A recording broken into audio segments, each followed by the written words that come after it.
Hello everybody, we're back with the third video today. We're going to discuss about reading and especially look at the multiple choice questions that come your way when you're doing the reading of the PTE Academy. Okay, so here's the contact info. If you want individual tutoring sessions, you can call us at 045 055 9316. Moving on. Okay, so it's very important portion of the PTE Academy test, the multiple choice choose single answer and multiple choice choose multiple answer, because here time is the crucial factor. You don't want to spend too much time trying to find the answer and actually lose some time that you can utilize for the sections that carry the most marks, which are the fill in the blank sections. Okay, now for the single answer, there's three basic steps that you can follow. You first understand the question, you skim the text and find your answer, and then match your answers with the options provided. Okay, it's very important you do that. It's not a lot of time what we'll be doing is we'll go to the options straight away and then try and find that in the text. This means that we're going to be reading the text at least 2 to 3 times, which you don't want to do. You want to just find your answer, read the text once only, so that you can end up saving time. Okay, this is very important. Not a lot of people do this, because a lot of people will just look at the option, try and match it. Sometimes it comes through, sometimes it doesn't, and when it doesn't in the exam, then you'll get a lot of panic sets in, and there are some of the questions where you'll just have to put a guess in, especially at the later stages of the exam, if this comes early on in the exam. Okay, so it's very important that you follow these basic steps. Understand the question first, skim the text and find the answer to the question that is asked, and then match your answer with the options that are provided. Let's look at this example. Okay, this is just a text that I've drawn from a PTE Academic CD. Okay, now the question is, the major divisions of the Sioux people of North America are, and it's given you 4 options. All right, so, and then we don't, like I told you before, you don't look at the options, you just look at the question. The major divisions of the Sioux people of North America. You understand what are the most important. Okay, you have to guess the major divisions, okay, of these people of North America.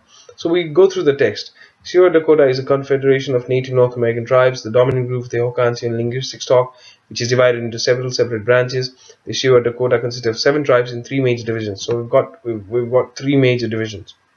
All right, so it's got consistent. That's the answer that we're looking for. So it's given you Waipekote and some other names that are very difficult to pronounce. Okay, and we'd have said, if you look at the option, this is right here. So we'd have said, okay, this is the answer, and moved on. But if you read on, it says who together form the Santee or Eastern Division. So that gives us a clue that says this is definitely, these are not the divisions.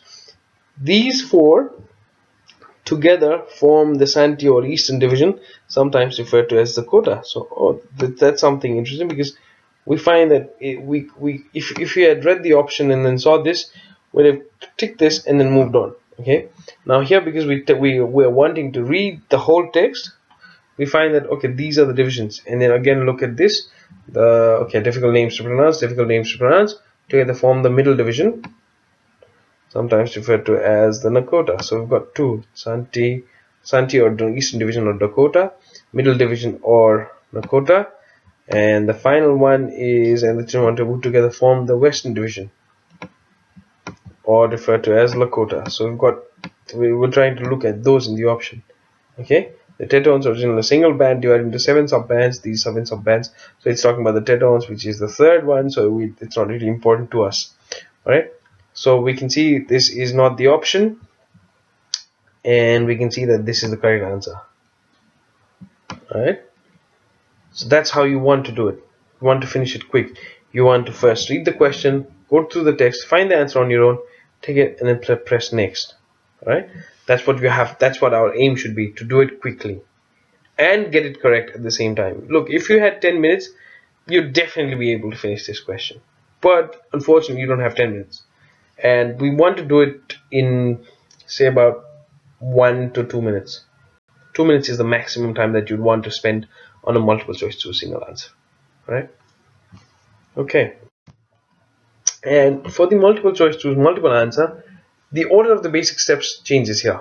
You first understand the question, then you read the options so that you understand the options, then you go through the text trying to find options in the text. The motive here is to just read the text once.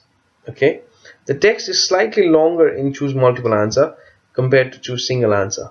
So your motive is to just read the text once. You can read the options as many times as you want because the options are given in points, and that makes it easier to read the option. But if you have to read the text more than once, you're going to lose a lot of time.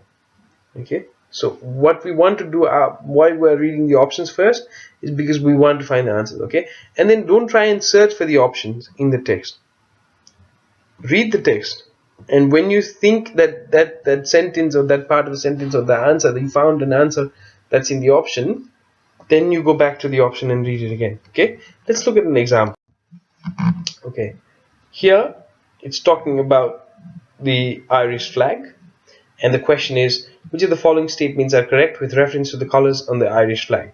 Okay, and it says more than one response is correct, so we've got to choose more than one here. Now if it was only one answer, we'd go back to the text and then say, okay, there's only one answer, and then we'll try to find the answer and then move on. But it's got more than one correct answer. That's why it's so very important that we read the option. Now, I was talking about green symbolizes many issues, but most importantly, it represents the verdant landscape. White represents the hope for equality between religious groups. The symbolism of the colors is as meaningful today as the time when the flag was designed. Prior to 1848, all three colors had little symbolic significance. Orange is associated with Irish Protestants because of the victory of William III. When viewed from left to right, the colors of the flag are orange, white, and green. Okay, so we've got 6 answers here. Okay, for the last answer, we can actually look at this. So it's green, white, and orange, and not orange, white, and green when viewed from left to right. So we know that this is wrong. Okay, we can definitely tell that this is definitely wrong. All right, now we move on to the next one. We move on to the option. Now we've read the options, move on to the text here. Rarely has a flag possessed such lasting relevance as that of the tricolour, the national flag of the Republic of Ireland. So it's got a lasting relevance, but that's not in our options. 3 equal stripes illustrate the Irish political landscape as accurately today as in 1848, the year when the flag was first unfurled. So here we can say illustrate the Irish political landscape as accurately today. The meaning symbolism of the colors is as meaningful today as at the time when the flag was designed. So this must be correct. Okay, here's the option. So that's right. Now we've got orange is standing for Irish Protestants. Yeah. Orange is associated with Irish Protestants. Yeah, but then there's a second part to this answer. For an answer to be correct, all the parts have to be correct. All of the answers have to be correct. So orange is standing for Irish Protestants. The first part is correct, but we don't know this part yet, so we can't actually comment on this. Green signifying Irish Catholics and the Republican cause. There's something about green, but it says symbolizes many issues, but most importantly, it represents the verdant landscape. We haven't come to that part, so we're just gonna put that on hold. White representing the hope for peace between them. Now here, what says white represents the hope for equality between religious groups. It says peace here, hope for peace here. Okay, we're just gonna wait. If it says equality somewhere else, then we can find it out. But if it does not, it's saying hope for peace between them and not equality. Although they should both be coexistent, but they're not the same thing. Okay, so we'll just wait for this. The colour orange is associated with the Northern Irish Protestants because of William of Orange, William III, the King of England, Scotland and Ireland, who in 1690 defeated the deposed King James II, a Roman Catholic, in the fateful Battle of the Boyne near Dublin. Okay, so yes, it is because of the victory of the William III. That is why orange is associated with Irish Protestants because of victory of William III. So yes, okay, that is correct. That is correct. All right. Now it says he defeated it in 16. He defeated King James II in 1690. So prior to 1848, all 3 colors had little symbolic significance. Well, that does not sound right. Okay, that definitely does not sound right. Alright, so yeah, sorry, I think the eraser just went a bit haywire there. So yeah, that doesn't sound right because this is wrong. Okay, that is definitely wrong. Alright, now we move on. And Protestant dominance over the island to the enormous benefit of the 17th century colonizers of Northern Ireland, the English, mainly Anglicans, and the Scots, mainly Presbyterians, sometimes called Orangemen, Protestants in the Northern Ireland, celebrate the anniversary of the battle each July 12th. Alright, it doesn't give us any more information. So we ruled out two. We had two correct. We still think this is wrong, but we were waiting if there's any more comment before we can actually say that's wrong. Okay, green as the color standing for the Irish Catholic nationalists of the South may have something to do with shamrocks and verdant landscapes, but more importantly, green symbolizes revolution. But yes, it's most importantly it represents the verdant landscape. So this is definitely wrong. Okay, this is definitely wrong. We know that this is definitely wrong because it's not the most important issue. The verdant landscape are not the most important issue. The most important issue here is it symbolizes revolution. Okay, and earlier on of unofficial Irish flag, the gold harp on a green background served from 1798 until the early 20th century as a symbol of nationalism. So there's nothing about the white thing. So the white is wrong as well. So at the end, we've got these two that are the correct answer. Okay, so that's what we want to do. We've actually just read the text once. Okay, obviously it's taken us a bit longer because well, we've tried to explain everything, but we've actually read the text just once. That means we save a lot of time. So that's what your intention should be, just to read the text only once, okay, before moving on to the next. So if we had just tried to match the option, okay, we look, what most of us do is we'll read the option and try to find the option in the text. We'll go through the whole text and we'll find that the green's answer is here, and we'll say, okay, this is wrong, and then we'll look at the white and again start reading from the first, and then look at it and then say, okay, this is wrong.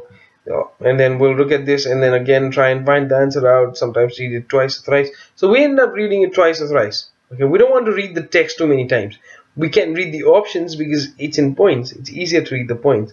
Okay, that's the point I'm trying to make. To save time, you read the text only once. You can read the option as many times as you want, especially on an example like this. Okay, now for multiple choice questions, it is very important to move on if it is asked early on in the test. Okay, so these are the first few questions in the test, and then you're taking a lot of time. That means you're not giving yourself enough time to complete the reading task. The reading task, most often the test takers will not be able to finish the reading task because they've run out of time. Okay, so don't waste your time thinking on questions that you can't find an answer to. If you can't find an answer in 2 or 2.5 minutes, guess and move on. Guess and move on. Okay? And there's plenty of ways to increase your speed of reading. You can just Google speed reading, or you can find videos on YouTube, I'm sure. But here are some of the ways that you can do it. I think repeating something important aloud. If you think that something is important, you can repeat it aloud so that it stands out in your head, and then you can look at the option later and then think whether it matches the option or not. You can make gestures with your hand when you're giving the test. Of course, this makes you look a bit stupid, but that doesn't matter. Looking stupid doesn't really matter when you can get the scores. So you can make gestures with your hand just to make sure that you can visualize and you're actually getting what the author is trying to say. Okay, you can take notes in your pad. You can scribble diagrams just so that you get a clearer picture and you have an understanding of what the author is trying to say.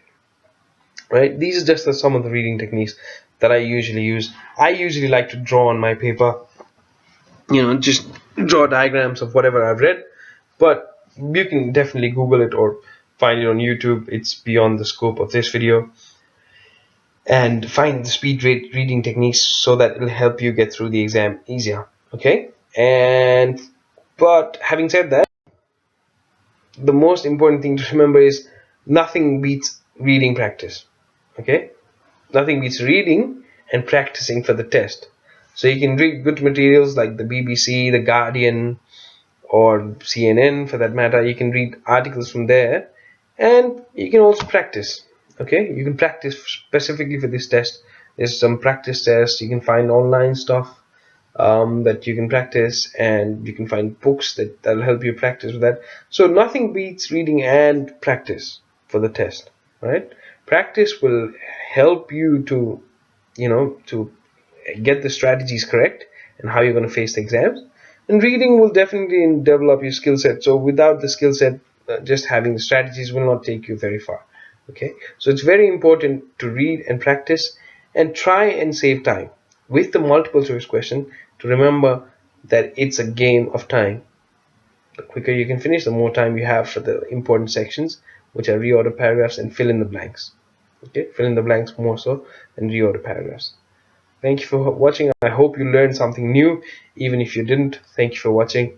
Alright, I'll see you next time with reorder paragraphs, and we'll discuss the other items of reading and move on to listening soon.